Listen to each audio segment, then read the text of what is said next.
जय जय राधे जय जय श्याम जय जय राधे जय जय श्याम जय जय राधे जय जय श्याम जय जय श्री वृंदावन नाम जय जय श्री वृंदावन नाम जय जय राधे जय जय श्याम जय जय राधे जय जय श्याम जय जय श्री वृंदावन नाम जय जय श्री वृंदावन हरे कृष्णा कृष्ण कृष्ण हरे हरे हरे राम राम राम हरे हरे हरे कृष्णा कृष्ण कृष्ण हरे हरे हरे राम राम राम हरे हरे हरे कृष्णा कृष्ण कृष्ण हरे हरे हरे राम राम राम हरे हरे हरे कृष्णा कृष्ण कृष्ण हरे हरे हरे राम राम राम हरे हरे हरे कृष्णा कृष्ण कृष्ण हरे हरे हरे राम राम राम हरे हरे हरे कृष्णा कृष्णा कृष्ण हरे हरे हरे राम राम राम हरे हरे हरे कृष्णा कृष्ण कृष्ण हरे हरे हरे राम राम राम हरे हरे हरे कृष्ण कृष्ण कृष्ण हरे हरे हरे राम हरे हरे हरे कृष्णा कृष्ण हरे राम राम हरे हरे कृष्णा कृष्ण हरे हरे राम राम हरि सुंदर नंद मुकुंदा हरि नारायण हरि बोल हरि सुंदर नंद मुकुंदा हरि नारायण हरि बोल हरि सुंदर नंद मुकुंदा हरि नारायण हरि बोल हरि केशव हरि गोविंदा हरि केशव हरि गोविंदा हरि नारायण हरि बोल हरि सुंदर नंद मुकुंदा हरि नारायण हरि बोल हरि सुंदर नंद मुकुंदा हरि नारायण हरि बोल हरि केशव हरि गोविंदा हरि केशव हरि गोविंदा हरि नारायण हरि बोल हरि सुंदर नंद मुकुंदा हरि नारायण हरि बोल हरि नारायण हरि बोल वनमाली मुरलीधारी वनमाली मुरलीधारी, वनमाली मुरलीधारी, गोवर्धन गिरिवरधारी, गोवर्धन गिरिवरधारी, नित नित करे माखन चोरी, गोपी मनहारी, नित नित करे माखन चोरी, गोपी मनहारी, हरि सुंदर मुकुंदा, हरि नारायण हरि बोल, हरि केशव हरि गोविंदा, हरि केशव हरि गोविंदा, हरि नारायण हरि बोल, हरि सुंदर हरि नारायण हरि बोल।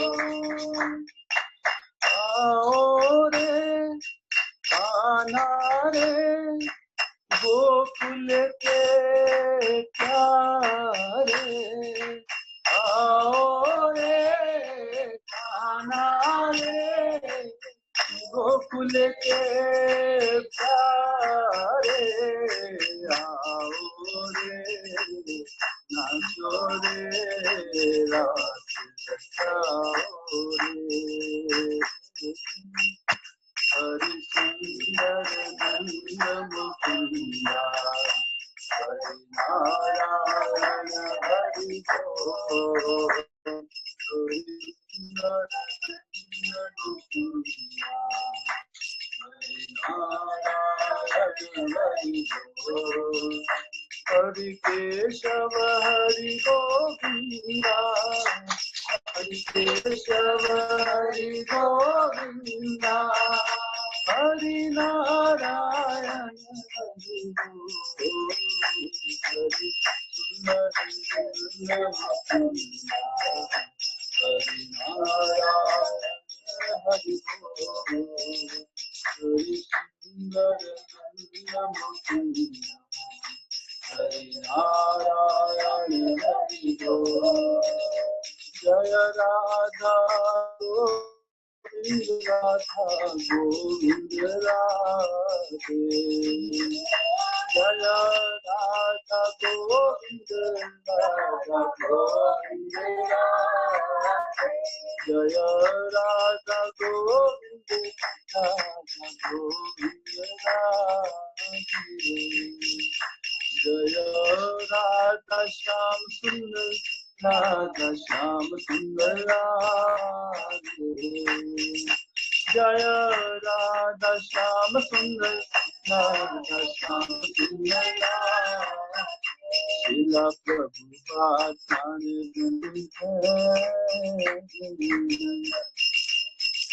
श्रीला प्रभुपाद जाने जय राधा माधव राधा माधव राधे, जय राधा माधव राधा माधव राधे, श्रीला प्रभुपाद जाने श्रीला प्रभुपाद जाने, जय राधा कुंज बिहारी राधा कुंज बिहारी राधे, जय राधा कुंज बिहारी राधा कुंज बिहारी राधे, श्रीला प्रभुपाद जाने श्रीला प्रभुपाद जाने,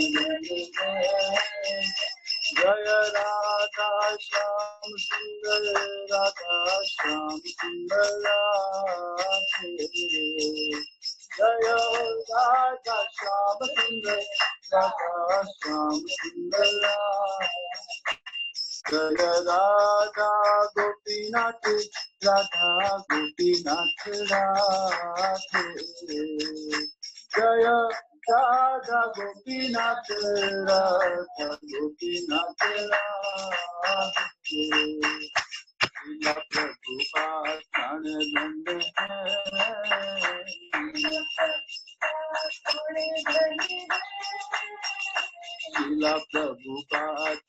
धन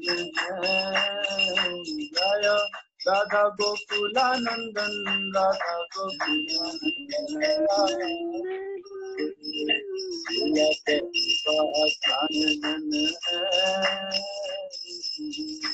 शीला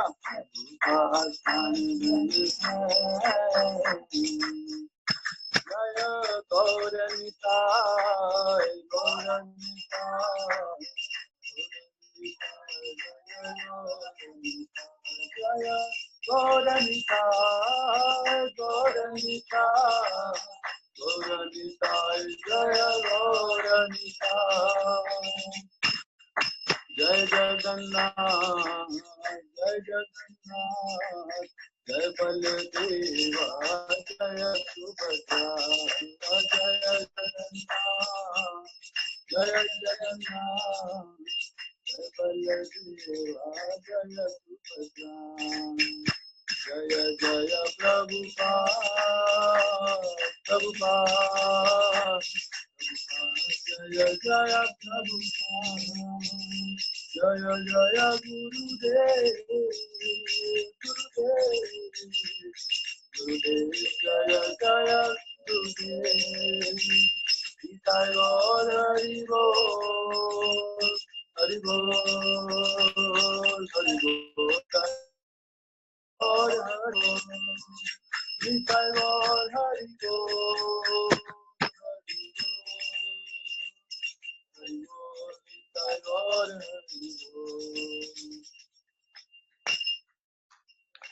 श्री हरिनाम संकीर्तन की श्रील प्रभुपाद की पिताई गौर प्रेमानंदे हरि हरि बोल।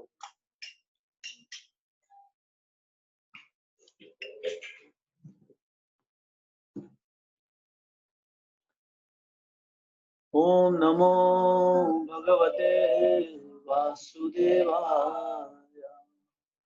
ओम नमो भगवते वासुदेवाय ओम नमो भगवते वासुदेवाय नारायणं नमस्कृत्यं नरं चैव नरोत्तमं देवीं सरस्वतीं व्यासं ततो जयमुदीरये नष्टप्रायेषु अभद्रेषु नित्यं भागवत सेवया भगवतीरुत्तम श्लोके भक्तिर्भवती नैष्ठिकी कृष्णाय वासुदेवाय देवकी नंदनाय नंदगोपकुमाराय गोविन्दाय नमो ओम अज्ञानतिमिरान्धस्य ज्ञानाञ्जनशलाकया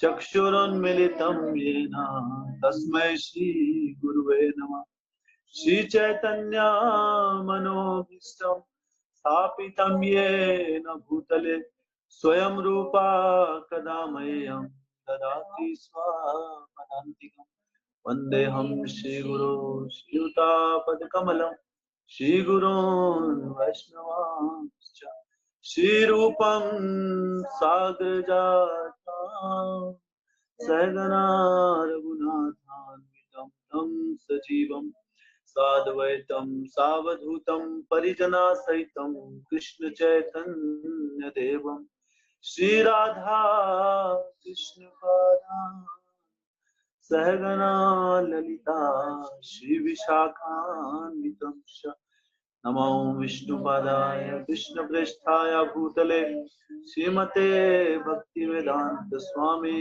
नामिने नमस्ते सरस्वती देवे गौरवाणी प्रचारिणे निर्विशेष शून्यवादी पाश्चात्यदेशधारिणे नमो महावदन्याय कृष्ण प्रेम प्रदायते कृष्णाय कृष्ण चैतन्य नामिने गौरतिसे नमः हे कृष्णा करुणा सिंधु दीनबंधो जगतपते गोपेशा गोपिका कांत राधा कांत नमस्तुते तप्त कांचन गौरांगी राधे वृंदावनेश्वरी वृषभानुसुते देवी प्रणमामि हरिप्रिये।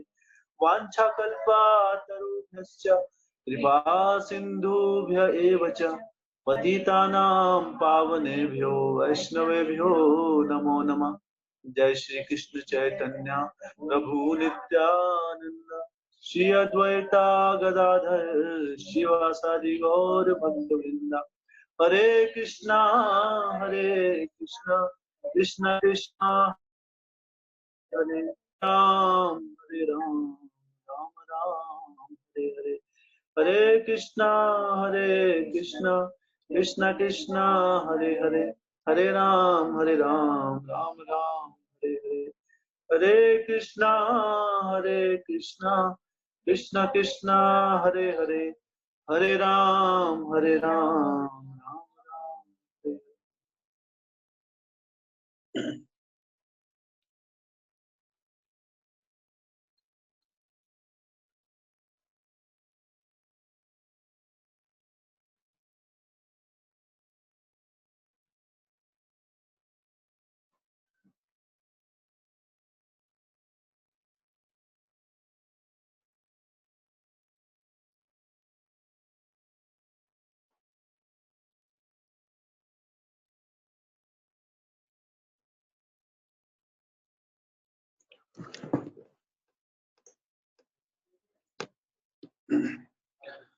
हरे कृष्ण।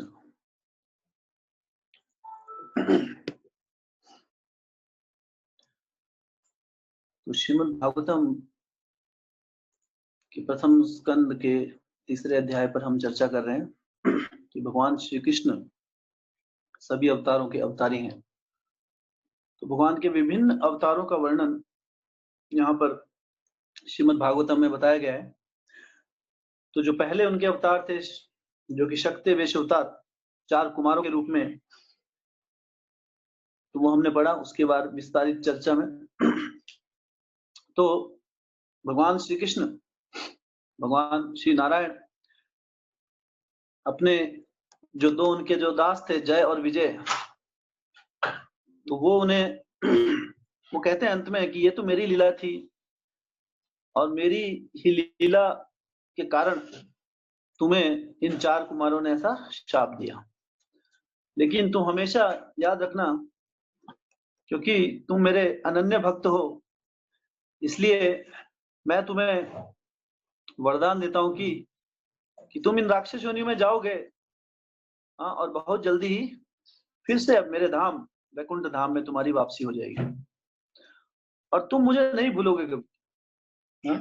बेशक तुम जो अनेक अनेक योनियों में जाओगे, जैसे अभी रावण, कुंभकर्ण, हिरण्याक्ष, हिरण्यकशिपु और शिशुपाल और दंतवक्र, तो ऐसा उन्हें जन्म लेना था आगे।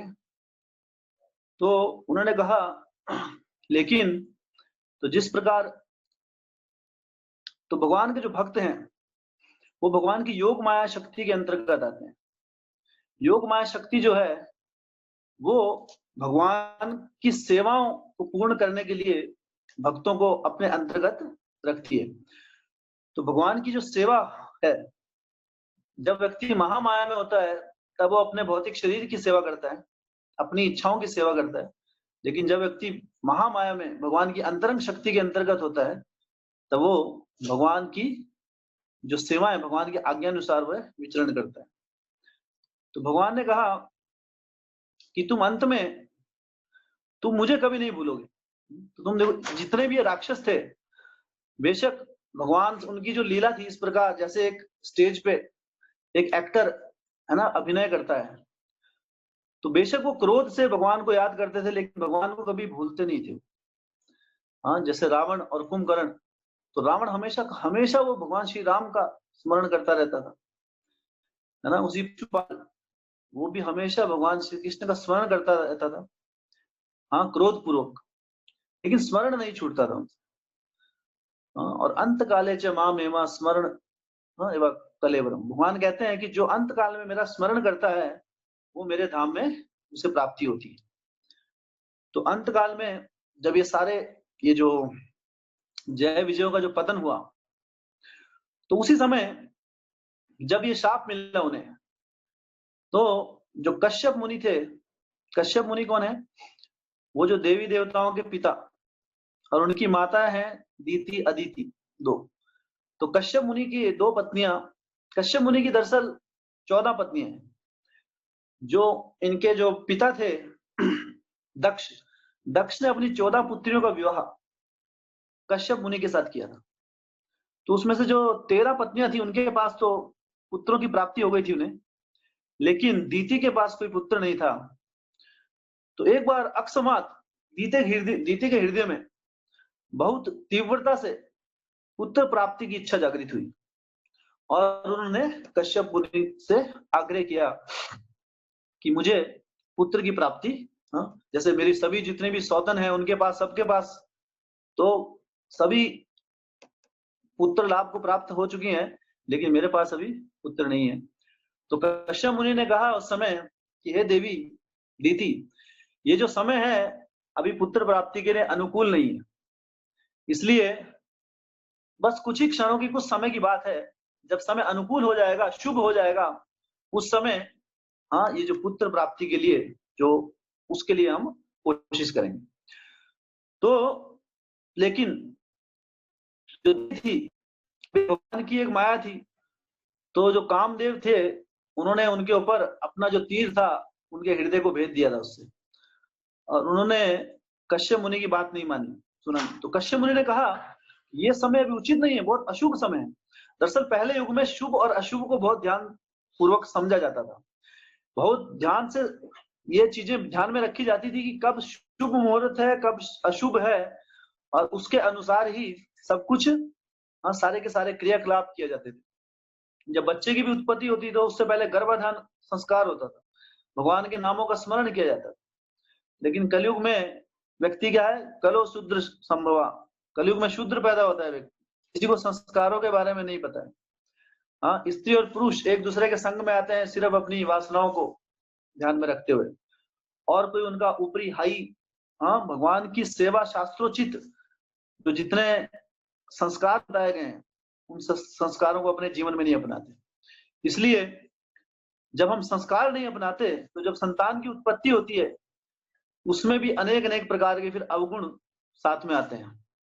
तो कई बार हम सोचते रहे हमारा ये बच्चा ऐसा बिहेव क्यों कर रहा है, तो क्योंकि हमने इन संस्कारों उन्हें कभी उस प्रकार के, है ना, जब पुत्र ग्रहण करने से पहले जब व्यक्ति पति पत्नी जब उन संस्कारों को नहीं अपनाती है, तब जो बच्चा पैदा होता है उसके अंदर उचित संस्कार नहीं आ पाते, और वो अनेक अनेक, और कैसे संस्कार आते हैं, जब अशुभ समय में गर्भाधान किया जाए तो उस समय, तो कश्यप मुनि ने कहा कि यह समय उचित नहीं है, अभी भगवान शिव अपने सेवकों के साथ, और उनके सेवक कौन, जो भूत पिशाच, तो ये भगवान शिव के सेवक हैं, ये अपने भूत पिशाचों जो सेवक हैं उनके साथ घूम रहे हैं अभी, इसलिए ये समय सही नहीं है पुत्र प्राप्ति के लिए।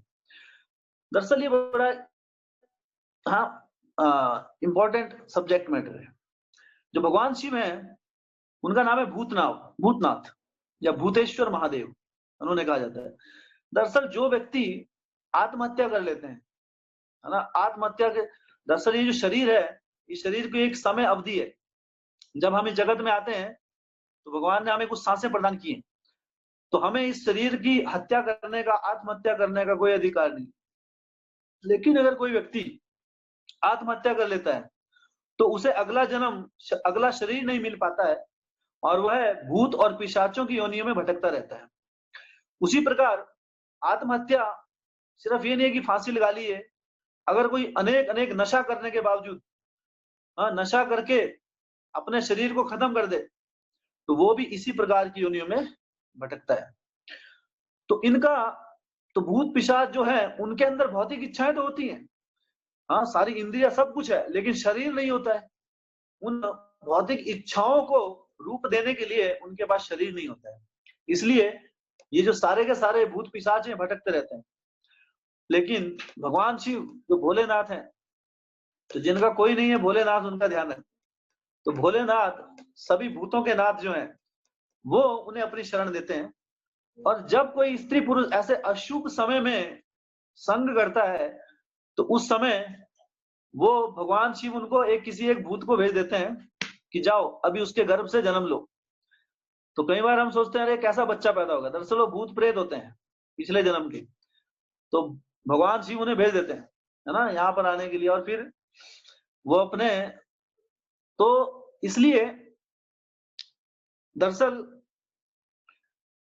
श्रील प्रभुपाद जी कहते हैं जो मायावादी होते हैं, तो मायावादी वो क्या कहते हैं कि भगवान का आकार नहीं है, भगवान का आकार माया है। तो उस तरह वो क्या करते हैं, वो आध्यात्मिक आत्महत्या कर लेते हैं, एक तरह से आध्यात्मिक जीवन की आत्महत्या कर लेते हैं वो लोग, जो भगवान के साकार, भगवान श्री कृष्ण के साकार रूप को नहीं समझ पाते। तो एक तरह से वो आध्यात्मिक आत्महत्या करने के समान। तो जो भूत होते हैं, नॉर्मल रेगुलर भूत, वो लोग भी भगवान भोलेनाथ की शरण में जाते हैं, और दूसरे भी जो है, जो मायावादी, जो भगवान का, वो भी उनकी शरण, वो भी भगवान, उनके नाथ जो है वो भी भोलेनाथ ही है। तो भोलेनाथ है भूतों के नाथ। तो जो व्यक्ति, है ना, जब ऐसे अशुभ समय में जब संग होता है, उस समय भूतों की उत्पत्ति होती है। और वो पिशाच, भूत पिशाच की जो क्या आदतें होती हैं, उन्हें उन्हें सही गलत की पहचान नहीं होती। अभी आप देखिए विदेशों में, हम जो चाइना, अमेरिका, जापान, ऐसे ऐसे देशों में, यहाँ पर जो माताएं हैं वो गर्भपात कराती हैं, और गर्भपात के बाद जो वो मांस का टुकड़ा जो शरीर से उनके बाहर आता है, उसे बड़े चाव से खाते हैं, क्योंकि ये पिशाच वाली आदतें हैं। तो पिशाच पैदा जब होते हैं, तो पिशाच, जो भूत पिशाच होते हैं, उन्हें ये खून हड्डियां ये खाने में बहुत आनंद आता है। तो ये प्रवृत्तियां वहां से आती हैं, क्योंकि उन्होंने बिना किसी संस्कारों से, वो मनुष्य, उसकी प्रवृत्तियां, तो इस प्रकार की प्रवृत्तियां होती है, दूसरों को उपद्रव करना, जिसके हृदय में कोई दया का भाव नहीं होता है, कत्ल कर देना, मर्डर कर देना, उनके लिए बहुत ही सहज होता है। उनके दिल में, हृदय में थोड़ा सा भी नहीं लगता है किसी को मार देना। तो ऐसे बहुत व्यक्ति हैं जगत में कलयुग में। तो वो सारे क्या है, भगवान शिव की मर्जी से आए हुए सारे भूत पिशाच हैं, और अलग अलग उपद्रव मचा रहे हैं अलग अलग जगह पर। और उनके हृदय में कभी भी वो दया का भाव नहीं आता है। माताएं, जो माँ होती है, कहते हैं कि कोई भी है, लेकिन माता के लिए अपना जो बच्चा है बहुत प्रिय होता है। माता अपने बच्चे को चाहे कैसा भी है ना, उसका ध्यान रखती है। लेकिन कलयुग में माताएं जो है अपने बच्चे को जन्म देने से पहले मार देती है। भ्रूण हत्या, भ्रूण हत्या भी नॉर्मल हो गया है। व्यक्तियों को यही ज्ञान नहीं है कि भ्रूण जो है, जब उसमें आत्मा का प्रवेश हो गया, तब एक तरह से वो शिशु हो गया, और उसकी हत्या करना मतलब फर्स्ट क्लास मर्डर। वो एक हत्या से, बिल्कुल एक हत्या के समान है। प्रकृति के नियमों से वो व्यक्ति, उसे हमेशा उसका जो उसका दुष्प्रभाव है उसे सहना पड़ता है, क्योंकि जब उसमें जीव आ गया, प्रकृति के नियमों का उसने उल्लंघन किया, तो सरकार के नियमों से तो बच जाएंगे। आजकल इस सरकार जो है, क्योंकि जो क्षत्रिय हैं अभी, जो सरकार चला रहे हैं, तो पहले जो क्षत्रिय होते थे ब्राह्मणों की आज्ञा से सब कुछ करते थे, लेकिन अभी क्षत्रिय जो है वो स्वतंत्र रूप से विचरण कर रहे हैं। तो उन्होंने ऐसे रूल बना दिए कि भ्रूण हत्या, इसकी कोई सजा नहीं है। तो व्यक्ति just wholesale, they are just doing this. तो ये जो पिशाचों की प्रवृत्तियां हैं दरअसल, क्योंकि माता पिता के हृदय में इतना भी दया का भाव नहीं है कि उसको सूरज तो देखने दें एक बार बच्चे को। तो अपनी काम वासनाओं के अंतर्गत आकर वो इसकी पैदाइश हो जाती है, लेकिन बाद में उन्हें उसका कार्यभार संभालने के लिए, वो उसके लिए रेडी नहीं है, इसलिए उसकी हत्या कर देते। लेकिन भगवान की नजरों में वो क्या है, मर्डर है। तो ऐसी ये प्रवृत्तियां कहां से आती है, ये सारी जिनके ये जो भाव है, जो दया का वैसे भी कलयुग में तो दया का जो पिलर है, स्तंभ, वो टूट चुका है। तो ये जो सारे के सारे जो इस प्रकार के जो बच्चे जो पैदा होते हैं, इस प्रकार की प्रवृत्तियों वाले, वो सारे जो होते हैं जब गलत समय में स्त्री और पुरुष संग करते हैं। तो इसलिए उस समय जो भोलेनाथ हैं वो पिशाचों के साथ घूमते रहते हैं, और पिशाच, माता के गर्भ में वो पिशाच पैदा हो जाता है। तो उसी समय तो दीति ने कश्यप मुनि की बात नहीं मानी। क्यों? क्योंकि वो वासना में इतनी, हाँ, इतना तीव्र वासना है उसके हृदय में जागृत हुई कामदेव के उससे। तो उन्होंने सोचा ये भगवान ही की इच्छा है। तो फिर उसी समय जय और विजय जो सीधे राक्षस योनि में धरती पर आ रहे थे, उन्होंने दीति के गर्भ में स्थान प्राप्त किया। किसके रूप में? हिरण्याक्ष और हिरण्यकश्यप के रूप में। तो ये दोनों जो राक्षसों की योनि है, दोनों के दोनों राक्षस प्रवृत्ति के जो व्यक्ति, उनके अंदर अभी प्रवृत्तियां चेंज हो गई थी। पहले वो भक्त थे, लेकिन शाप के बाद उनकी प्रवृत्तियां चेंज हो गई और दीति के गर्भ में ये दोनों उन्होंने स्थान प्राप्त किया। और जब दीति के गर्भ में इन्हें हिरण्यकश्यप और हिरण्याक्ष ने जब उन्होंने स्थान प्राप्त किया, तो चारों तरफ अमंगल ही अमंगल के चिन्ह दिखाई दिए। तो इतने अमंगल के चिन्ह, अमंगल क्या होता है? जैसे गीदड़ चिल्ला रहे हैं, है ना। जो ब्राह्मण है वो अंदर से दुखी हो चुके हैं, ब्राह्मणों के हृदय में दुख पैदा हो गया है।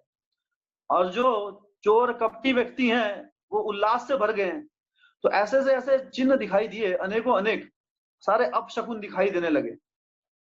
क्योंकि जैसा सारा जितनी अशुभ चीजें जो है ना, वो दरअसल पहले जो हमारा शास्त्र होता है, ज्योतिष शास्त्र, उससे हम समझ में आता था कि बच्चा जब दुर्योधन पैदा होना था, जब दुर्योधन की उत्पत्ति होनी थी, व्यास देव ने कहा कि इसको अभी मार दो, क्योंकि इतने अपशकुन दिखाई दे रहे हैं, ये बाद में तुम्हारे कुल का नाश कर देगा।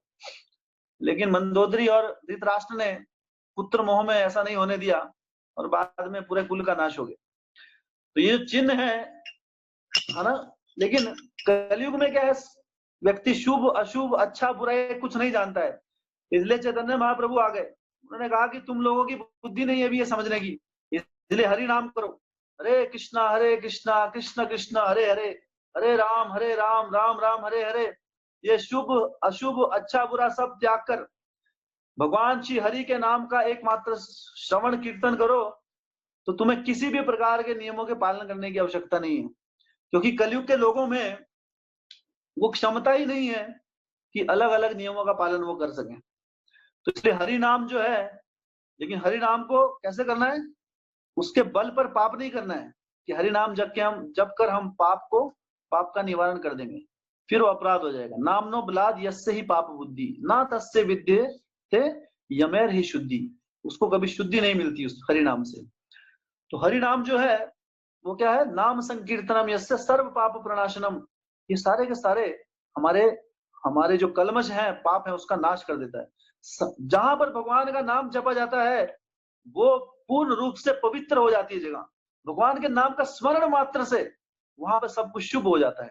ओम अपवित्रो पवित्रो वा सर्वावस्थाम गतोपि वा यह स्मरेत पुंडरीकाक्षाम स बाह्य अभ्यंतर शुचि। कि जो व्यक्ति ओम अपवित्रो पवित्रो वा, अपवित्र है अपवित्र, हर व्यक्ति को वो पवित्र कर देता है। किसका नाम? यह स्मरेत पुंडरीकाक्षाम, भगवान श्री कृष्ण का नाम है। हाँ, पुंडरीकाक्षम, जिनके बहुत सुंदर कमल नयन है। तो उनका जो स्मरण करता है, सब बाह्य अभ्यंतर, उसकी बाह्य रूप से भी शुद्धि हो जाती है और अंतर रूप से भी शुद्धि हो जाती है। इसलिए जब हम कृष्ण भक्ति योग के माध्यम से हरे नाम संकीर्तन को अपने जीवन का जो व्यक्ति लक्ष्य बना ले, हाँ, उसे और अन्य प्रकार के किसी विधि विधानों, हाँ, शुभ अशुभ, शकुन अपशकुन, इसके बारे में चिंता करने की आवश्यकता नहीं होती है। हाँ, कभी बिल्ली रास्ता काट जाए तो चिंता की आवश्यकता नहीं है। हाथ ऊपर उठाकर बोलिए हरे कृष्णा कृष्ण कृष्ण हरे हरे, हरे राम राम राम हरे हरे। तो उन चीजों से घबराने की आवश्यकता नहीं है कि बिल्ली रास्ता काट गई, है ना, या गधा हमारे दाएं उससे निकल गया। कई लोग ऐसे बोलते हैं कि दाएं साइड से गधा नहीं निकलना चाहिए, बिल्ली रास्ता नहीं काटनी चाहिए, है ना। तो ऐसे ऐसे कई चीजें हैं। ऐसे वीरवार को दाढ़ी नहीं बनानी है आपको, है ना, मंगलवार को ये नहीं करना है, वो नहीं। जो व्यक्ति हरि नाम करता है उसे इन सभी नियमों का पालन करने की आवश्यकता नहीं होती है। श्रीमद् भागवतम के अगले पन्नों में हम पढ़ेंगे ये नियमों का पालन क्यों करते हैं हम, क्योंकि ये किसी न किसी देवी देवताओं से संबंधित होते हैं। लेकिन जब हम कृष्ण भक्ति में उतर जाते हैं, मुकुंद की सेवा में लग जाते हैं, तो ये जो सारे नियम है इसकी आवश्यकता नहीं है। हम सिर्फ भगवान श्री हरि का नाम से हर प्रकार के शकुन अपशकुन शकुन बन जाते हैं। हाँ, और अशुभ चीजें शुभ हो जाती हैं। देव ऋषि भूताप्ता निणाम पितृ नाम, जितने भी हम देवी देवता हैं, देव ऋषि, हम इन सबके ऋणी हैं। देव ऋषि भूत आपता निर्णाम पितृ नाम, जो देवी देवताओं इनके भी हम ऋणी हैं, है ना। देवी देवता से हम पानी जल, पानी वायु, है ना, अग्नि, भूमि देवी, जहां पर हम सब कुछ करते हैं, ये सारी इनसे हम फैसिलिटीज ले रहे हैं। लेकिन अगर हम उनकी उपासना करते हैं इस चीज के लिए, तो हमें उसका शाप लगता है, हम चोर कहलाते हैं। स्तेन एव सह। तो इसलिए हम देवी देवताओं के ऋणी हो जाते हैं जब इस जगत में आते हैं। ऋषि, हम ऋषियों के ऋणी हो जाते हैं। अनेक अनेक ऋषि जो हैं वो अनेक अनेक पूजा पाठ हाँ, उसमें यज्ञों में लगे हुए हैं, तपस्या कर रहे हैं, और उस तपस्या के कारण जो ये जो जगत है इसमें अमंगल होने से बचता है। तो हमारे जीवन में बहुत कुछ ऋषियों का जो है, उनके कारण हम बहुत सुखी जीवन व्यतीत कर रहे हैं। अगर ऋषि मुनि ना हो तो अमंगल ही अमंगल हो जाए, हर जगह समस्या समस्या आ जाए। हाँ, क्योंकि धर्म कर्म अभी कम हो रहा है कलयुग में, इसलिए समस्या आती है जीवन में। हाँ, अनेक अनेक आपदाएं आती हैं, भौतिक आपदाएं। हाँ, देव ऋषि भूत आपदा, जो भूत हैं, जीव जंतु हैं, जो उन जीव जंतुओं के भी हम ऋणी हैं। हाँ, हम घर में कुत्ता पालते हैं, हम गाय का दूध लेते हैं, है ना। अनेक अनेक जीव जंतुओं पर हम निर्भर हैं, तो उनके भी हम ऋणी हैं। सो देवी देवताओं के, ऋषियों के, जीव जंतुओं के हम ऋणी हैं। हाँ, आपदा, हम अपने रिलेटिव्स जो हमारे बंधु हैं, हाँ, हमारे रिश्तेदार हैं, उनके भी हम ऋणी हैं। किसी ना किसी उनसे हम सहायता प्राप्त करते हैं। तो देव ऋषि भूत आपदा नाम पितृ नाम, हम अपने पितरों के ऋणी हैं। पितरों ने हमें, है ना, जो हमारे पूर्वज हैं, तो उन्हीं का चीजें हम भोग रहे हैं अभी, तो उनके भी हम ऋणी हैं। तो इस प्रकार इस जगत में जो आता है व्यक्ति, वो ऋणी होता है, वो कर्जदार है इन सबका। लेकिन जो नास्तिक भाव से जगत में विचरण करता है, अपना ऋण नहीं चुकाता है, हाँ, देवी देवताओं के प्रति, ऋषियों के प्रति, हाँ, निर्णाम पितृणाम, दूसरे जीव जंतुओं के प्रति, तो वो अनेक अनेक नाना प्रकार के दुख उसके जीवन में आते हैं। तब हम सोचते हैं कष्ट एकदम कहां से आ गए, क्यों? क्योंकि हम ऋणी है, इसलिए ऋणी व्यक्ति कभी सुखी नहीं रह सकता। लेकिन श्रीमद् भागवतम कह रही है कि ये जो सारे हैं, देव ऋषि भूताप्ता नृणाम पितृणाम, हाँ, ना किंकरो नायम ऋणी च राजन, वो व्यक्ति किसी का ना दास रह जाता है, ना किंकरो, किंकर मतलब दास, ना ऋणी च राजन, इन सभी में से किसी का ऋणी नहीं रहेगा, ना देवी देवताओं का, ना किसी का भी।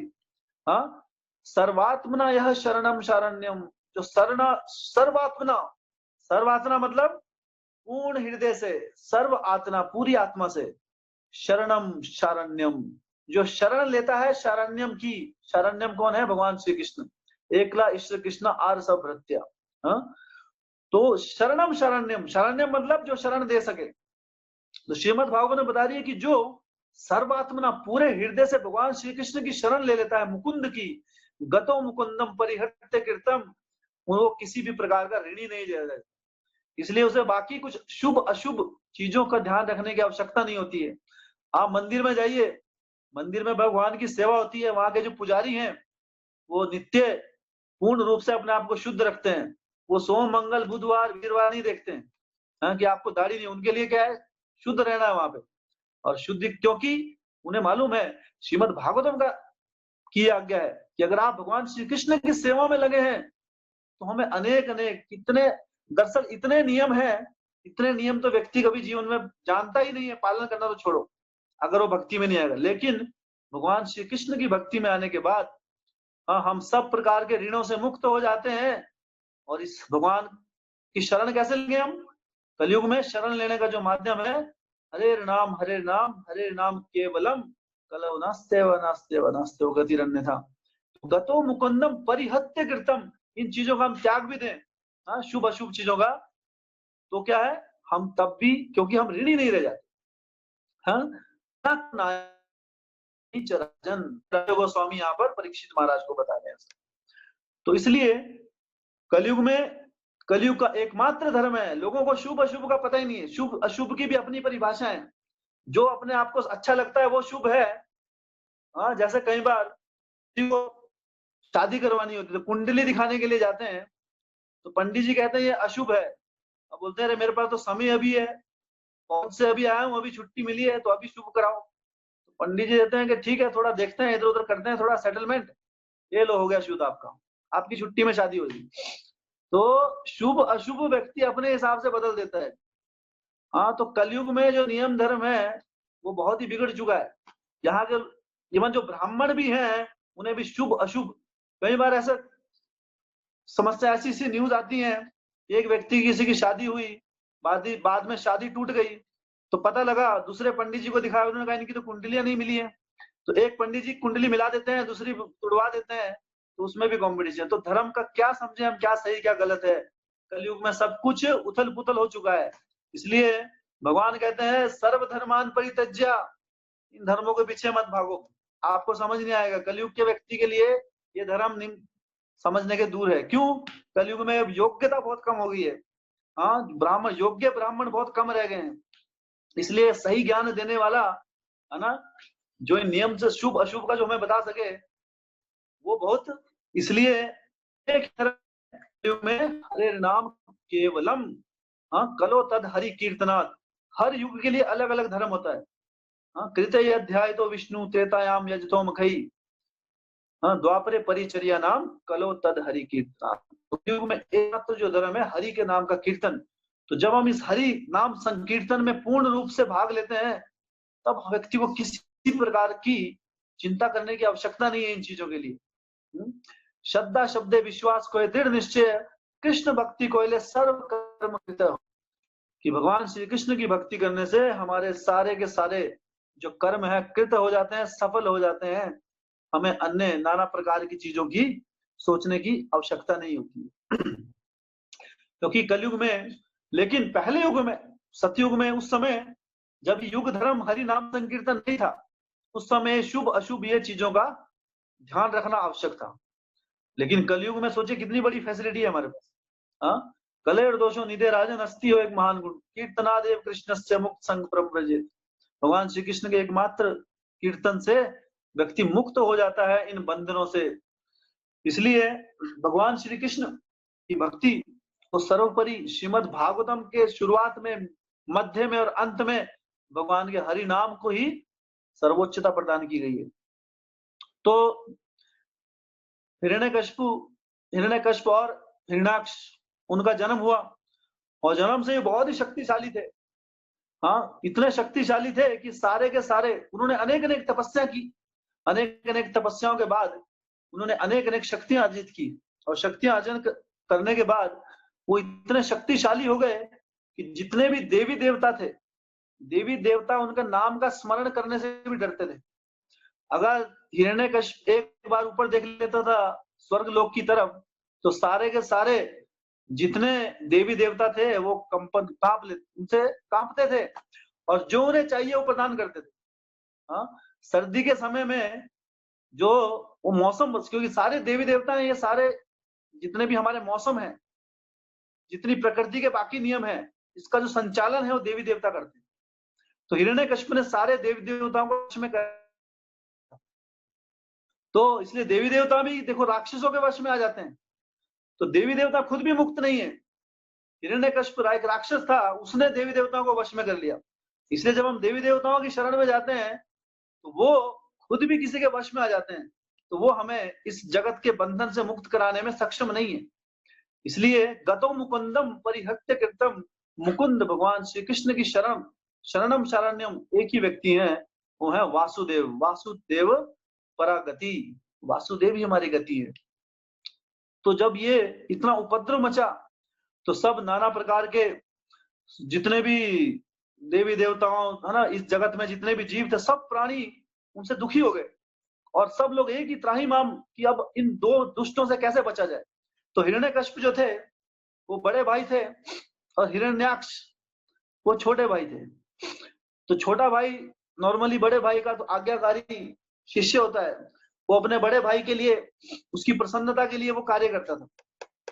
तो हिरण्यकश्यप जो था वो कहता था कि मैं ही जगत का स्वामी हूँ। भगवान विष्णु की भक्ति उसने पूर्ण रूप से बंद कर दी थी। हाँ, बस उनके राज्य में एक ही व्यक्ति था जो भक्ति करता था भगवान कृष्ण की, विष्णु की। वो कौन था? प्रहलाद महाराज, उनका अपना ही पुत्र।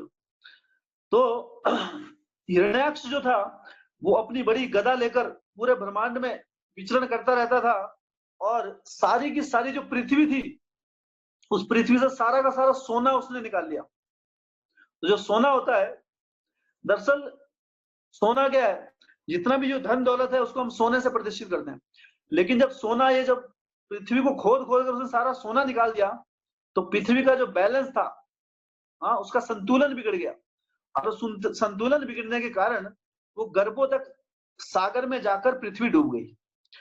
और पृथ्वी जब सारी की सारी डूब गई, तो सारे के सारे देवी देवता और सारे के सारे जो भूत है ना, जो व्यक्ति थे, वो बड़े चिंतन में आ गए कि अगर पृथ्वी डूब गई तो अब क्या होगा। तो उस समय स्वयंभुव मनु, स्वयंभुवा मनु जो थे, ब्रह्मा जी के ही पुत्र थे, वो ब्रह्मा जी के पास गए कि इस ऐसी समस्या का प्रावधान बताइए प्रभु, हाँ, कि पृथ्वी डूब चुकी है, इन दो राक्षसों से लड़ने वाला, इनकी शक्तियों के आगे किसी की शक्ति काम का, हम सब देवी देवताओं भी इनसे कांपते हैं, हाँ, तो प्रभु इसका कुछ प्रयोजन बताइए। तो उस समय ब्रह्मा जी भी चिंतन करने लगे कि ये तो मेरी शक्ति भी नहीं है, अभी मेरी शक्ति से परे इतना। हिरण्याक्ष का जो, हिरण्याक्ष सब जहां जहां जाता था सबसे युद्ध की भिक्षा मांगता था कि मुझसे युद्ध करो, मैं भिक्षा चाहता हूं। किसकी भिक्षा? युद्ध की। तो एक बार वो सागर में चला गया और सागर में जाकर वरुण देव से बोलने लगा, ये वरुण देव भिक्षाम देही। उन्होंने कहा कैसी भिक्षा चाहिए? बोले भिक्षा चाहिए युद्ध की, मेरे साथ युद्ध लड़ो, मेरे साथ कोई युद्ध लड़ने वाला ही नहीं बचा है। तो उन्होंने कहा मैं तो ओल्ड हूँ, वृद्ध हूँ, मेरे साथ क्या कर लड़ोगे। अभी भगवान एक वराह देव के रूप में शुकर रूप धारण करके इस जगत में आए हैं, हाँ, तो उनके साथ he is the right candidate, उनके साथ तुम फाइटिंग कर सकते हो। तो हिरण्याक्ष बहुत प्रसन्न हुआ कि चलो कोई व्यक्ति तो है, युद्ध करने को मिलेगा अभी। तो उस समय ब्रह्मा जी जब चिंतन कर रहे थे कि अभी राक्षसों का अंत कैसे किया जाए, कैसे पृथ्वी को ऊपर लाया जाए, तो चिंतन करते करते भगवान का स्मरण करने लगे, उनसे प्रार्थना करने लगे।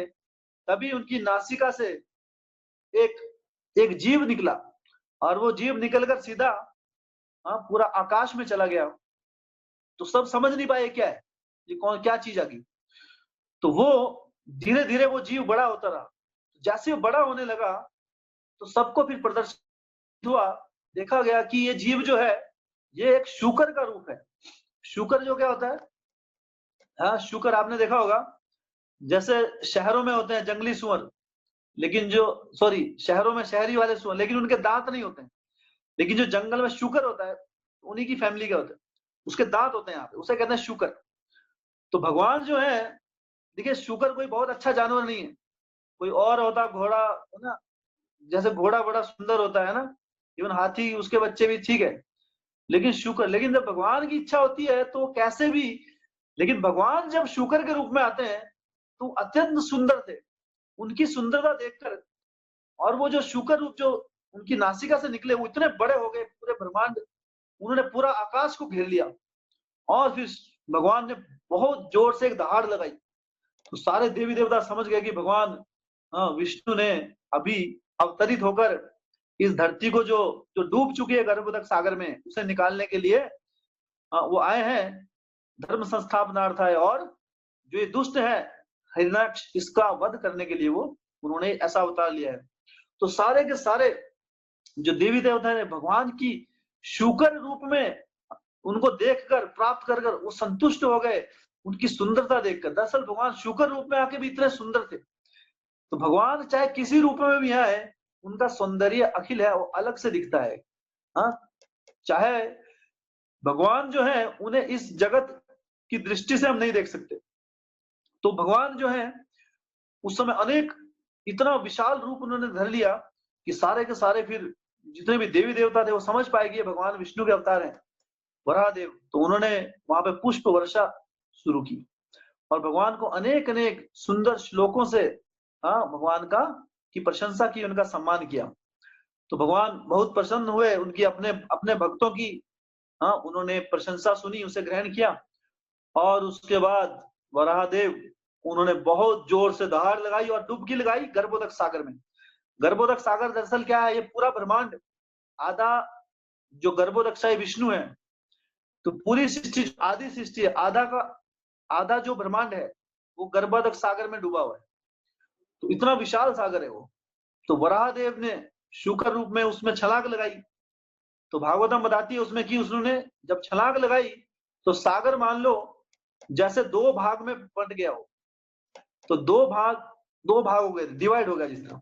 और फिर अंतर में जाके उन्होंने समुद्र के तल में जाकर पृथ्वी को अपने, है ना, या बड़े सुंदरता से अपने सींगों में, उनके जो सींग होते हैं उससे उठाया और उसे अपनी जगह स्थापित किया। लेकिन उसी समय वहां पर हिरण्याक्ष आ गया और उनसे और भगवान को बहुत बुरा भला कहने लगा। तो भगवान ने पहले पृथ्वी को जहां पे रखना था, उसकी स्थिति थी जहां पे उसकी असली स्थान था, वहां पर उसे फिर से उसे स्थापित किया। और उसके बाद वो हिरण्याक्ष की तरफ पलटे।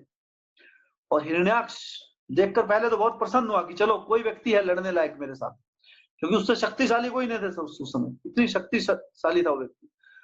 तो वराह देव को बड़े, है ना, अभद्र शब्द वो कहने लगा। फिर श्रीमद् भागवतम बड़े सुंदरता तरीके से उसका वर्णन करती है, स्टेप बाय स्टेप, है ना। पूरा जो कहते हैं ना कि पहले इसने मारा, इसने प्रहार किया, फिर उसने प्रहार किया, इसने मुक्का मारा, है ना, वो पीछे हट गया, पूरे अच्छे से इसका वृत्तांत है। तो जिन लोगों को फाइटिंग वाइटिंग देखने की आदत होती है, कई लोग बॉक्सिंग देखते हैं ना, रेसलिंग देखते हैं, वर्ल्ड रेसलिंग फेडरेशन, है ना। तो दरअसल ये जो रेसलिंग देखने की, लड़ाई झगड़ा देखने की प्रवृत्ति हमारे अंदर कहां से आई? ये भगवान वो प्रवृत्ति जो है हमारे अंदर भरी हुई, उसी से प्रवृत्तियां आती हैं। क्योंकि भगवान जब वीर्य रस का आनंद लेने के लिए अपने ही भक्तों के साथ लड़ते हैं, अपने भक्त वो जय विजय के, क्योंकि उनके साथ लड़ने वाला और कोई नहीं है, तो भगवान अपने ही भक्तों को शक्ति देते हैं। तो जैसे जय विजय को दी, और वो उन्होंने क्या किया, हिरण्याक्ष का रूप धारण किया और उनके साथ बहुत देर तक युद्ध चलता रहा। तो एक तरफ देवता थे, एक तरफ राक्षस थे। तो जो देवता थे वो क्या थे, वो हिरण्याक्ष, वो भगवान वराहदेव की तरफ थे, और भगवान वराहदेव को प्रोत्साहन दे रहे थे। जैसे मैच होता है ना, जैसे हमारी टीम इंडिया पाकिस्तान, तो उस समय वैसा चल रहा था। तो वहां पर भगवान को प्रोत्साहन दे रहे हैं कि वराहदेव मारिए मारिए, पीछे से मारिए, इधर से मारिए, ऐसा कीजिए, और तालियां बजा रहे हैं, प्रोत्साहन दे रहे हैं। और राक्षस लोग हैं वो हिरण्याक्ष को बोल रहे हैं कि हाँ तुम बहुत बहादुर हो, है ना, घबराओ मत। तो ऐसा बड़ी सुंदर फाइट चली वहां पे। तो सारे, एक बार ऐसा लगा कि हिरण्याक्ष बड़ा भारी पड़ रहा है भगवान के ऊपर। तो सारे थोड़े देवता थोड़े चिंतित हो गए। लेकिन फिर भगवान ने बताया कि अरे मैं तो इसके साथ थोड़ा खेल रहा हूँ, क्योंकि मुझे थोड़ा लड़ने का आनंद लेना है। तो भगवान ने थोड़ा खेला उसको, एकदम से मार देते तो कोई, जैसे एक, हाँ, इसलिए शास्त्रोदाहरण, जैसे एक बिल्ली चूहे को डायरेक्ट नहीं मारती है, पहले खेलती है उसके, पहले एक पंजा मारेगी उसको, वो पंजा मार के थोड़ा घायल हो जाएगा, फिर छोड़ेगी, उसको भागने देगी, और फिर से पकड़ेगी, फिर छोड़ेगी। पहले खेलने के बाद, थोड़ा खेल का आनंद लेने के बाद फिर उसको खाएगी बाद। तो भगवान भी हिरण्याक्ष के साथ ऐसे ही खेल रहे थे। तो खेलते खेलते उसको घायल किया, और बाद में जब वो लड़ाई जब खत्म ही नहीं हो रही थी, तो भगवान ने प्रदर्शित किया कि मैं इस हिरण्याक्ष के साथ जो लड़ने का जो रस है, उसको रस को ले रहा हूँ सिर्फ, है ना। अदरवाइज हिरण्याक्ष की कोई शक्ति नहीं है कि वो भगवान के सामने टिक सके। तो हिरण्याक्ष, भगवान वराहदेव ने अपना जो, क्या कहेंगे, पंजा जो, उससे हुफ से उन्होंने जस्ट हिरण्याक्ष के कनपट्टी के नीचे थोड़ा सा छुआ, कान के नीचे थोड़ा छू दिया था, और वो छूने से उसकी मृत्यु होगी तत्क्षण। और सारे के सारे, तो सिर्फ छूने मात्र से उसकी हत्या हो गई। और सारे के सारे देवता फूल बरसाने लगे, फूलों की वर्षा होने लगी। हाँ, जय वरादेव।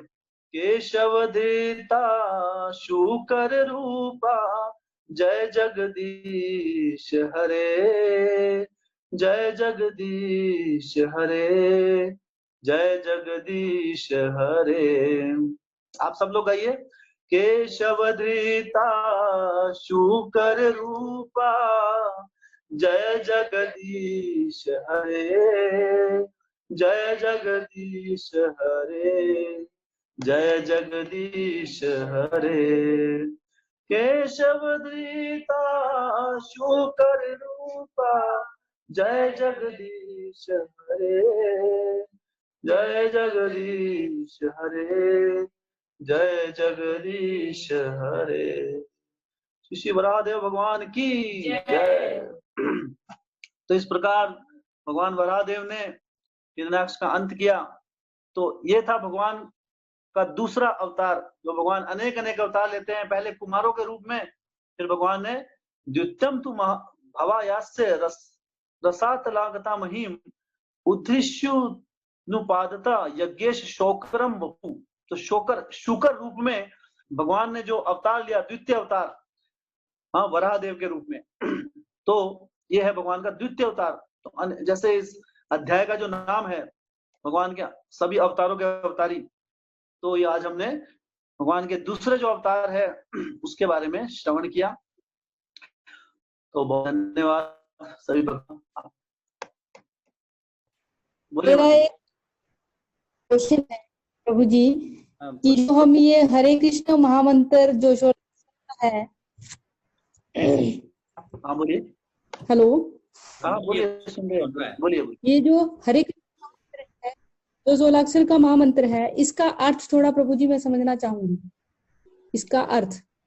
ओके, हरे कृष्ण कृष्ण कृष्ण हरे हरे, हरे राम राम राम हरे। 16 अक्षरों का जो मंत्र है, दरअसल कली संतरण उपनिषद में इसका वर्णन है कि हरे कृष्ण कृष्ण कृष्ण हरे हरे, हरे राम राम राम हरे हरे, इति षोडशतकम नाम नाम कली कलमश नाशनम नात्रम परतरम सर्वे वेदेषु दृश्यते। तो यहाँ पे बता रहे कि ये जो 16 अक्षर का जो नाम है, कलयुग में इससे ऊपर कोई दूसरा उपाय कलमशों का नाश करने के लिए नहीं दिखाई देता। तो कलयुग के जैसे हमारे 108 उपनिषद हैं, उसमें से एक उपनिषद है कली संतरण उपनिषद, जो कलयुग के लोगों के लिए है स्पेशल। उसमें कलयुग में कौन सा धर्म है, युग धर्म है, उसमें महामंत्र आता है। इस महामंत्र का अर्थ है हरे। हरे का मतलब हरा, हरे शब्द आया हरा से, हरा श्रीमती राधा रानी का एक नाम है, तो हरे हरा। तो हरे क्या है, भगवान जो श्रीमती राधा रानी है वो भगवान श्री कृष्ण की एक शक्ति है, अंतरंग शक्ति। तो हरा से आया हरे, तो हरे कौन है, श्रीमती राधा रानी, और कृष्ण कृष्ण कृष्ण। तो हरे कृष्ण कृष्ण कृष्ण हरे हरे। उसके बाद जो नेक्स्ट आता है हरे राम राम राम हरे। तो हरे तो राधा रानी, और जो राम है वो है राधा रमन, भगवान श्री कृष्ण जो राधा रमन जिनका नाम है। तो राम शब्द के अनेकों अनेक अर्थ हैं। राम, बलराम जी को भी राम कहते हैं, जो परशुराम जी आए थे उनका नाम भी राम था, उन्हें भी राम कहते थे। और जो राम का मतलब पूर्ण रूप से आनंद में रहता है, उसका अर्थ ये भी है। और एक और जो राम का जो अर्थ है वो है राधा रमन। तो यहाँ हरे कृष्ण महामंत्र में जो राम है वो क्या है, राधा रमन जी। हाँ, वृंदावन में आप जाएंगे वहां बहुत सुंदर, हाँ, भव्य मंदिर है राधा रमन जी का। तो हरे कृष्ण हे राधे, तो जब हम इसको इसको जब हम उच्चारण करते हैं हरे कृष्ण, तो हम राधा और कृष्ण से प्रार्थना करते हैं, हाँ, उनकी कृपा के लिए कि हे राधे हे कृष्ण मुझे अपनी सेवा में लगाएं।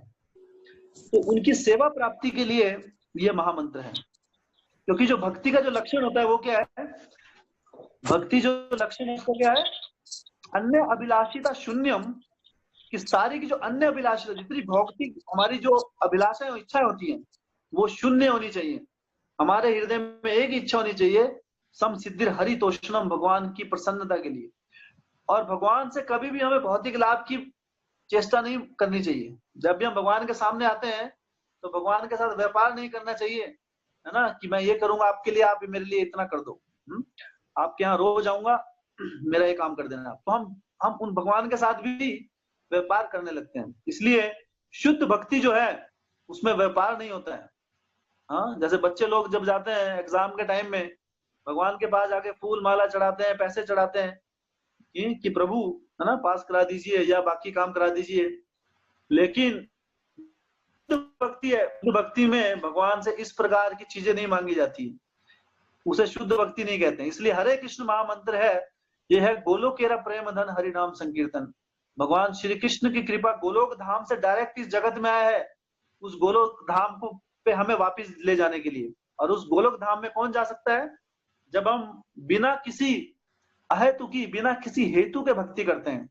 और ये हरि नाम जो है हमें वही सिखा रहा है कि हरे कृष्णा हे राधे हे कृष्णा मुझे अपनी सेवा में लगाएं। क्योंकि भगवान की सेवा के अंदर सब कुछ है। हमारे हृदय की संतुष्टि भगवान की सेवा से ही मिल सकती है हमें। और कोई दूसरा प्रयोजन नहीं है। तो राधा कृष्ण से हम प्रार्थना कर रहे हैं इस महामंत्र के माध्यम से कि मुझे अपनी सेवा में लगाएं, कि मैं अनेक अनेक जन्मों से भटक रहा हूं, हाँ, नाना प्रकार के अलग अलग योनियों में, और फिर भी आपका स्मरण करने के लिए मेरे अंदर चेष्टा, इच्छा जागृत नहीं हो रही है। अगर जागृत भी होती है कुछ तो भौतिक भुक्ति के लिए, अपनी भौतिक इच्छाओं की पूर्ति के लिए। लेकिन हरे कृष्ण मंत्र के माध्यम से हम भगवान से प्रार्थना करते हैं कि हे राधे कृष्णा, सिर्फ मुझे अपनी सेवा प्रदान करें, मेरे अंदर अन्य अभिलाषिता शून्यम, और कोई भौतिक इच्छाएं मेरे अंदर नहीं है। तो इस प्रार्थना, इस चेतना के साथ हमें हरे कृष्ण महामंत्र की शरण लेनी चाहिए। हे राधे कृष्णा, मुझे अपनी सेवा में लगाएं। तो ये सेवा हेतु मंत्र है। ओके, संतुष्ट हैं आप? ओके, हरे कृष्णा प्रभु जी। हरे कृष्णा।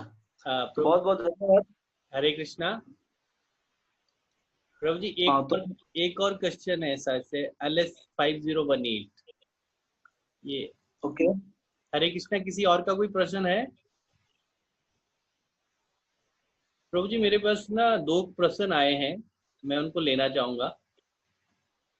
ओके, हरे कृष्णा प्रभु जी। एक तो है कि भगवान के जो हमारा जो तिलक से रिलेटेड है प्रभु जी, जो हम जो तिलक लगाते हैं भगवान के चरण कमल और तुलसी महारानी, ठीक है, भक्तों के लिए। तो क्वेश्चन ये था कि सेम तिलक भगवान भी लगाते हैं, तो वो क्या है? तो दरअसल तो हम तो तिलक लगाते हैं, तो भगवान क्यों लगाते हैं? तो अच्छा प्रश्न है। हम तो भगवान के चरणों को अपने सर पे रखते हैं, तो भगवान क्या करते हैं? तो इसी कथा में जो अभी हमने पढ़ी, इससे पहले सुनी, जिसका श्रवण किया, जब जय और विजय, जब 4 कुमार जब वैकुंठ के धाम पर आए, तो नारायण वहां से आए अंदर से।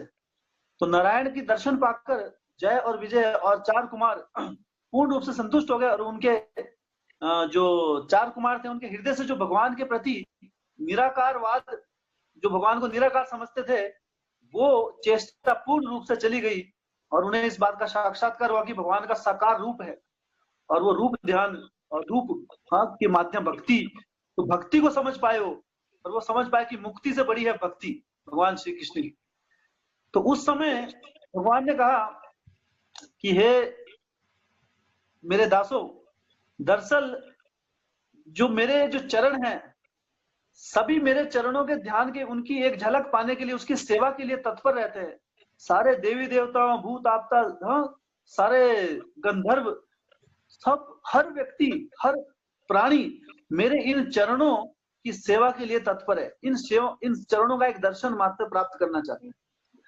लेकिन श्रीमद् भागवत में दरअसल हम पढ़ेंगे इसी में 6ठे अध्याय में इसके बारे में और डिटेल में। तो भगवान वहां पे एक श्लोक कहते हैं कि आपको मैं आज एक गुह्य कथा बताता हूँ, सीक्रेट। मेरे चरणों में इतनी शक्ति कहाँ से आती है? मेरे चरण पूजनीय क्यों बनते हैं? क्योंकि मैं भी अपने भक्तों का भक्त हूँ। तो मैं तो अपने भक्तों का भक्त हूँ। यहाँ पे भगवान कह रहे हैं, ये भगवान की नम्रता है। हाँ, जब प्रेम होता है, जब प्रेम अपनी पराकाष्ठा पे पहुंच जाता है, तो दरअसल दास तो हम ही हैं, लेकिन भगवान अपने भक्तों से इतना प्रेम करते हैं, वो कहते हैं कि हम भक्त पराधीनो, मैं तो अपने भक्तों का पराधीन हूँ। तो भगवान अब खुद को अपना वहां पे दास बता रहे, सर्वेटर, कि मैं अपने भक्तों का सेवक हूँ। क्योंकि मैं अपने भक्तों की सेवा करता हूँ, इसलिए मेरे चरणों में इतनी शक्ति आ जाती है कि वो पूजनीय बन जाते हैं। तो मेरे भक्त मेरे चरणों को अपने सर पर रखते हैं, और मैं अपने भक्तों के चरणों को अपने माथे पर रखता हूँ। तो ये भगवान की कृपा है हमारे लिए। दरअसल भगवान तो हमारे पूजनीय हैं, लेकिन ये भगवान का प्रेम है हमारे लिए, है ना, कि वो अपने दासों के दास बन जाते हैं। जैसे अर्जुन के दास बन गए थे, उसके सारथी बन गए। और तो ये है भगवान का हृदय, इसलिए भगवान लगाते हैं। भगवान को आवश्यकता नहीं है, लेकिन भगवान लगाते हैं फिर अपने भक्तों के प्रति प्रेम प्रदर्शित करने के लिए। जी प्रभु। और दूसरा प्रश्न क्या था आपका? दूसरा प्रश्न ये है प्रभु जी कि शिव तत्व जो है वो अमर क्यों है, जबकि ब्रह्मा जी अमर नहीं है? शिव तत्व तो जो शिव तत्व, जो शिव है भोलेनाथ, वो भी भगवान कृष्ण के ही विस्तार हैं दरअसल, लेकिन वो क्या है, शंभु तत्व। तो भगवान के विस्तारों को क्या कहा जाता है, विष्णु तत्व। लेकिन जो शंभु है वो एक अलग तत्व है। वो इस प्रकार से ब्रह्म संहिता में इसका उल्लेख आता है कि जिस प्रकार दूध से दही में परिवर्तन हो जाता है, उसी प्रकार भगवान विष्णु ने अपने आप को विस्तार किया। तो भगवान विष्णु को दूध के संबोधित किया गया है, और दूध जब में विकार आ जाता है तो वो बन जाती है दही, दधि विकारम। तो दही जब बन जाती है वो है भगवान भोलेनाथ। तो एक तरह से दूध और दही में कोई अंतर नहीं है, दूध से ही दही आई है ना, लेकिन उसका रूपांतरण रूप है, उसके गुण अलग हो गए। तो बेशक दही दूध से आई है, लेकिन उसके गुणों में अंतर है, लेकिन एक तरह से वो दूध का ही रूपांतरण है, क्योंकि वो विष्णु से ही आई है, विष्णु का ही विस्तार है, भगवान कृष्ण का ही विस्तार है, इसलिए वो अमर है। तो भगवान अमर है, इसलिए भोलेनाथ भी अमर है, लेकिन उनका चरित्र, उनका जो गुण है वो अलग हो गया। वो गुण जैसे जो दूध है, उस दूध से हम उसको दूध के रूप में भी उपयोग कर सकते हैं, उससे कई मिठाइयां भी बना सकते हैं, और जब मन चाहे उस दूध से दही भी जमा सकते हैं, दही बना सकते हैं। तो दूध कभी भी दही बन सकता है, इसलिए दूध के अंदर ज्यादा शक्ति है, ज्यादा फैसिलिटी है। लेकिन जो दही है, दही दूध नहीं बन सकती वापिस। तो जो दही है, तो जो शंभु तत्व है वो अलग से तत्व है, क्योंकि भगवान विष्णु से आए हैं। इसका मतलब, तो ब्रह्मा जी बताते हैं अपनी ब्रह्म संहिता में ये सब कुछ, कि जिस प्रकार दूध दही में बदल जाता है, क्षीरम, ये शब्द श्लोक भूल गया, तो वो जिस प्रकार एक क्षीर जो दूध दही में परिवर्तित हो जाता है, उसी प्रकार जो शंभु है वो भगवान श्री कृष्ण का ही विस्तारित रूप है। लेकिन कैसे, जैसे दूध दही में बदल जाता है, तो दोनों का जो वो बदल जाता है, उनका स्वभाव, नेचर बदल जाता है, उसकी प्रकृति बदल जाती है। इसलिए जो शंभु है, भोलेनाथ है, वो भगवान के, भागवतम आगे की नाम यथा श्रीमद भागवतम बता रही है कि सबसे बड़े वैष्णव कौन है, शंभु है। लेकिन भोलेनाथ एक देवी देवताओं की तरह भी एक्ट करते हैं, वो देवी देवता की तरह भी वरदान देते हैं, है ना, और भूतों की भी रक्षा करते हैं, भूतनाथ भी है वो, भूतेश्वर महादेव। तो भोलेनाथ है ना कई कार्य करते हैं, तो इसलिए इज वेरी स्पेशल। जैसे विष्णु तत्व, सारे भगवान विष्णु के अवतार कृष्ण, वो है विष्णु तत्व। हम लोग हैं जीव तत्व, और तीसरा तत्व है शंभु तत्व। तो जीव तत्व में सारे जीव आते हैं, विष्णु तत्व में सारे विष्णु भगवान के तत्व जो विस्तार है वो आते हैं। लेकिन शंभु तत्व सिर्फ एक ही है, भोलेनाथ, वो अलग से एक तत्व है, और वो बहुत स्पेशल है। तो वो स्पेशल है और अमर इसलिए है क्योंकि वो भी विष्णु के अवतार है, इसलिए उनके लिए मृत्यु नहीं है। Okay, thank you so much Prabhu ji.